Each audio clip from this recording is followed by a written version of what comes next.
So for the PlayStation Classic, I'm actually going to show you why it's worth way more than a lot of people think it says. So what I'm going to do is I'm going to go to this link right here, which will be in the description. And from there, we'll go to this link down here. I'm going to download all this here. Now, a security warning does come up. Only do this if you're comfortable with it, or, whatever. I take no responsibility for anything bad you do to your computer. But then click on that. And when it downloads, I already downloads, so I'm going to cancel that. Once it downloads, find where you went to on your computer. In my situation, it's in my downloads folder. I'm then going to extract all of that. And I'm going to fast forward for, well, just because no one wants to sit here and watch this. Okay, and you'll see that it opened up into 3 folders and a README text. The README text shows you everything you have to do, but you want these 3 folders on the USB stick that we're about to do now. So put in a USB stick. Make sure it's formatted FAT32. I got a 14 gigabyte stick here. I did do a video a couple ago that show you how to format anything bigger than a 32 gigabyte into a FAT32 format. I did try that with a 64 gig and it did not work. So I'm not sure what the reason is, but we are going to stick with a smaller size here where I can do FAT32 within Windows 10 itself. The label has to be Sony. Okay, now that's completed. You'll see right down here. I do have a Sony drive. So we'll go back to where we were. And I'm going to copy all of this over to a Sony drive. Okay, so now that it's on the USB stick, what we want to do is get the ROMs we're going to use. I already pre-made a folder here. So I got a little bit of everything. I got a 32X and Dreamcast, Game Gear, Genesis, NES. I did PlayStation 2. Some of it is actually not in a zipped form, like the PlayStation and Dreamcast. Let's grab these. Let's get those over to the Sony USB stick. I'm going to put them in the ROMs folder. According to the README file, it says you can put them anywhere, but I like to keep it organized. So I made each one of the files, or each one of the areas I have, 32Xs, I gave it a folder. But I mean, there was no setup to that really, other than making the new folder, which I showed earlier. But yeah, we're just going to speed through this part because there really is not a lot of reason for me to talk for 6 minutes, even though I am more than capable. So let's edit this a bit. Okay, so now that these are all transferred over, you'll see I have some games in these here. I'll just go through a couple of them there. But now it's time to pull the USB stick out and head on over to the PlayStation Classic. Okay, now that the USB part of this is all finished, let's take a look at getting that put into the system. But before we do that, so here's the USB part. I don't know why I put the cap back on, just so I don't lose it probably. But before we do that, let's fire it up without this, just to make sure everything's okay with it.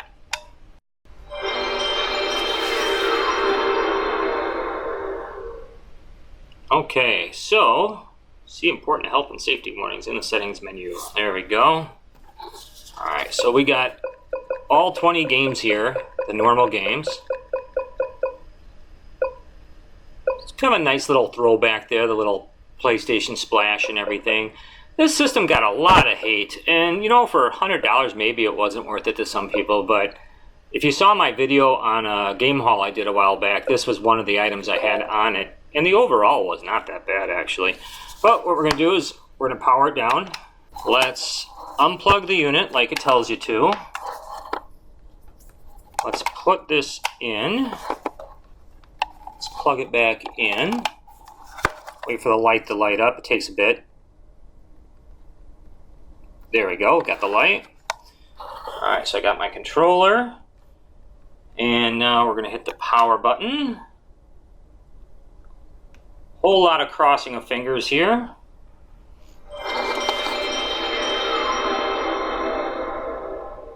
right, green light was flashing. I should have pointed that out. Still is. Oh, no, it's not. So it was reading the USB stick. That's a good sign. And then here you go. We have the RetroArch up here. It even noticed in the bottom left-hand corner popped up for a moment what we had. So now, here, so I don't know why. I put like 18,000 games on. I actually have another one of these PlayStation Classics, and that one's still running for like it's 2.5 days so far scanning the directory. So I don't suggest dumping a ton of games on. You don't have to scan the directory in order to play the games. You can go to them, but I chose to do that.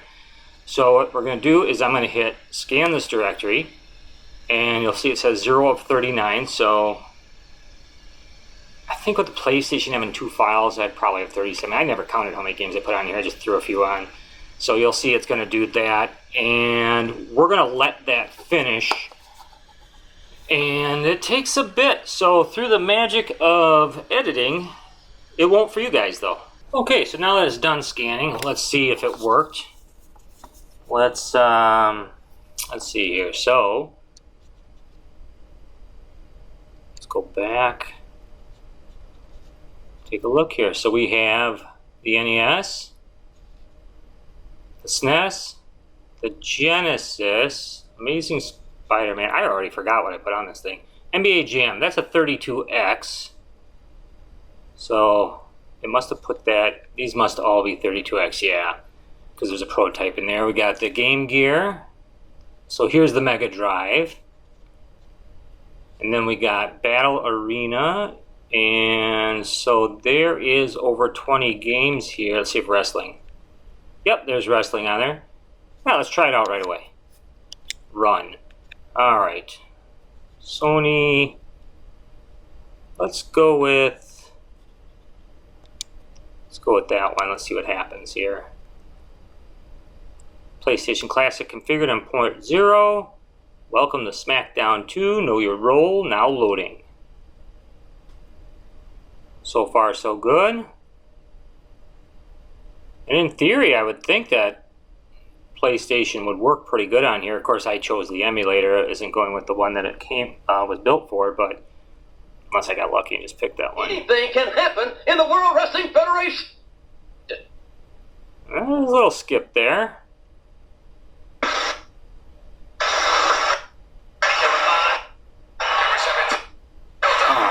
Let's hit reset. Let's go close content. Let's reset the core association. And let's run it again. And this time, let's try this one here. So as you can see, I can go in and I can reassociate. Some games work better with others. If you've done emulation, you probably have seen that in other systems also. Like the Genesis, for example. I like the Pico drive, but there are some things that don't work well with it. Ladies and gentlemen, this is proof. Anything can happen in the World Wrestling Federation. There we go. That was much smoother.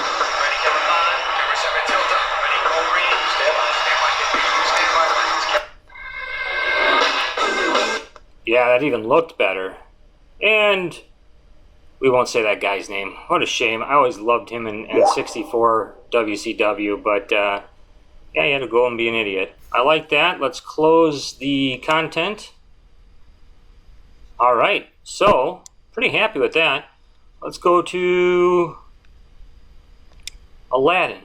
I actually think this cartridge is in my Hyperkin Mega Drive right now. So let's hit run. Let's go to Pico Drive because that's the one I generally like.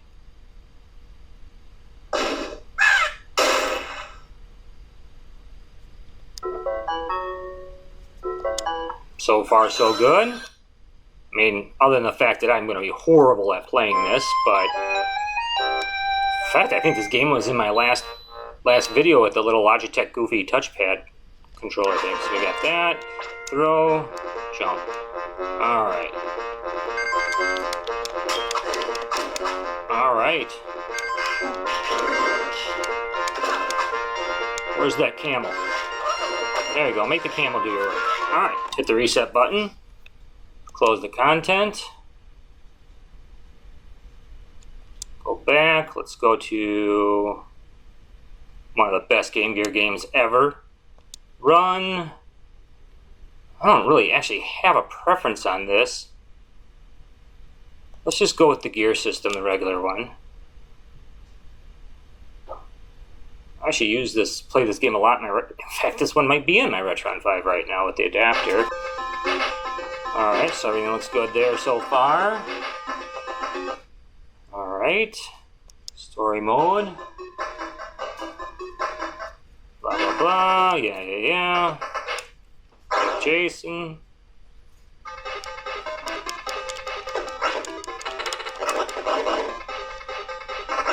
Wow, actually, I'm very happy with this. Alright.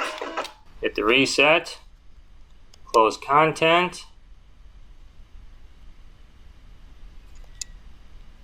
What do we got here? 32X. NBA Jam. Run. Have not much of a choice there, so we're going to do the Pico drive because that is supposed to do the 32X. I might have to grab my cartridge and check it out. I don't remember swiping that slowly. I could turn frame rates on, I suppose. RetroArch does have that built in, I believe. Oh, this sounds good. Alright. Where is my states team? There they are. Alright. Yep. Here's the tip.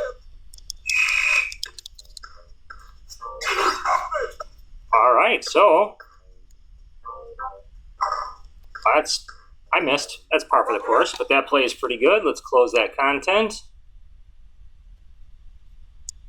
And let's cut this a little shorter. Let's go in here, Famicom. No, let's do the first one here. Run. Alright, I cut that a little bit just for time's sake to get in there. Sounds good. It's a pretty fun game. Alright, let's just get in here.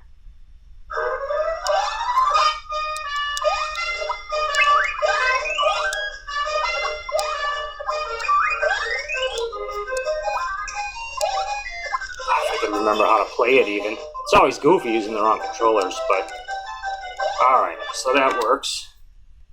Close content. And NES, let's just do Cat America. Let's just pick the first one here. Failed to load content. Alright, so reset core association. Okay, so now let's shut it down.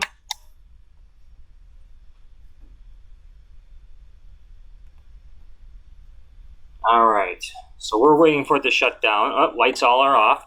I'm going to pull the USB stick out, turn it back on. Let's see what happens here. This is my first time doing this. In theory, I'm hoping it goes right back to the classic mode.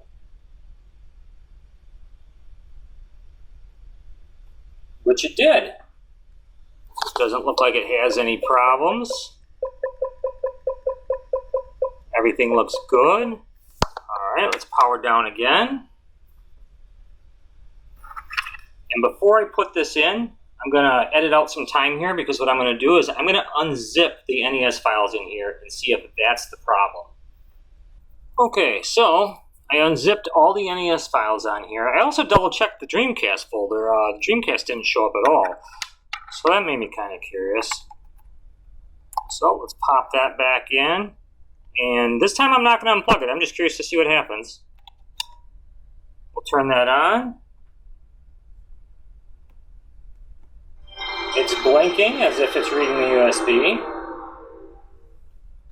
At least I hope that blinking's reading the USB. Yeah, that looks good. PlayStation Classic controller configured in port 1.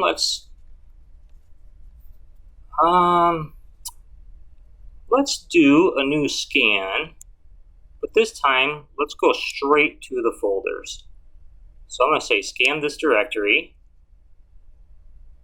and if this takes a while, I'll go ahead and I'll edit it out. Won't make you sit here through all that. Okay, now let's go back and let's redo the NES one. I'm not sure how this will behave. That was quick. Let's just look in here real quick. I don't see any of the Dreamcast games hidden in there. So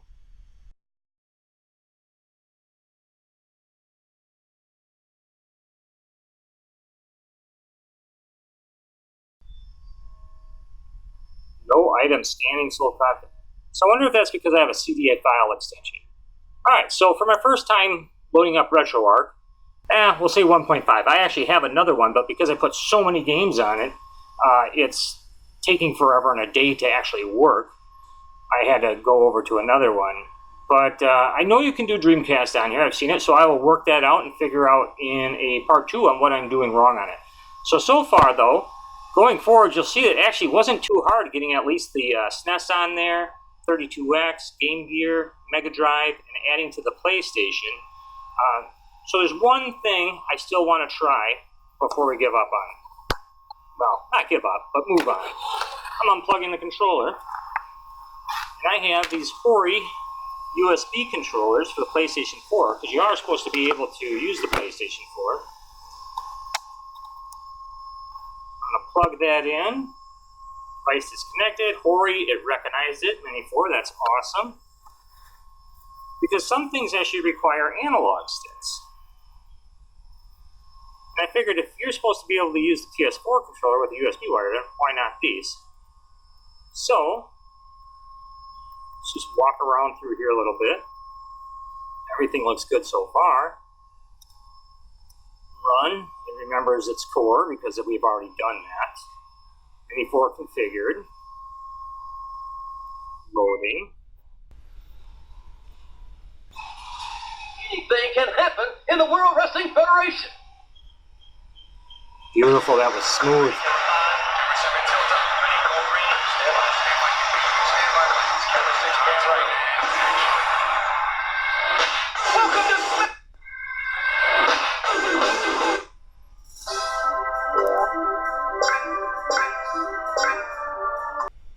Yeah, everything seems to be working really good. I'm actually a big fan of this. It's really smooth. I'm very happy about that. So let's go back. Close content. Back up a screen here. So things I need to work out for the next video. I need to work out why is the NES not working. All right, let's just try another. Wait a second. Wait a second. Look at that. Let's try the second one. File cannot be loaded from the playlist. Okay. How about that one? I didn't like that either. Oh, Mr. Skyhawk here. Let's go with, Messin. I use Messin on my PC. I love Messin. And there we go. So it looked like a zip issue. So that is fantastic. That is...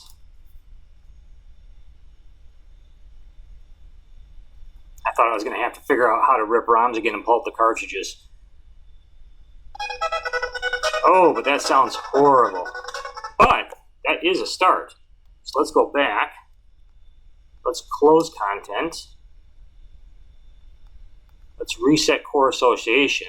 Just because Messin works good on my PC does not mean it's going to work on here, especially considering Quickness or Nostopia. Let's do Nostopia, especially considering, my PC has NVIDIA 1060 on the laptop, 16 gigs of memory. I mean, it outperforms the PlayStation Classic by a little bit. Does not like that one. All right, Nostopia is bad. Yeah, I could keep going through those, but I know I always say I'm going to do a part 2, but no one ever leaves any comments, so I move on to something else, see if that bites. But this one, I think, because I want to figure this out, I will do a part 2. A couple things I want to do is figure out why the Dreamcast isn't going. It could be because of my source. I'll have to get the discs out and maybe create my own ISO. And also figure out how to get rid of duplicates in here. And I'm sure that's just a matter of getting the USB stick back in my computer and finding an XML file or something like that. But I'll I'll get that figured out, and then see if I can figure out why the NES isn't working. Because Super Nintendo, Game Gear, all these other ones work fine. And like I mentioned, for games that are going to require a analog sticks, because some PlayStation games do, the h.e.r.o is not a bad option. I don't think I could play with the h.e.r.o on a PS4, as a continuous thing, but for on here, it's actually perfect. I know that sounds weird. You'd think you could use it on one, you can use it on any, or vice versa, but it's just preference, I guess, at that point. Otherwise, you can USB a DualShock PlayStation 4 controller, and I don't know about PlayStation 3. I don't know why not. I do understand that Xbox 360 or Xbox One should work, and the nice thing is, if you didn't know, you can plug a USB cord into an Xbox One controller, even if it's wireless, plug it into a PC or other item that'll use it, and it will run as a wired controller, which that's a great feature. But otherwise, I hope you found the video helpful. Stay tuned for part 2 one if you're curious as I am as why some of the things didn't work and others did. But it really is easy to do just by following the steps, and I'll put all the links in the description, and if I do forget any, just let me know and I'll get it in there. Otherwise, thanks.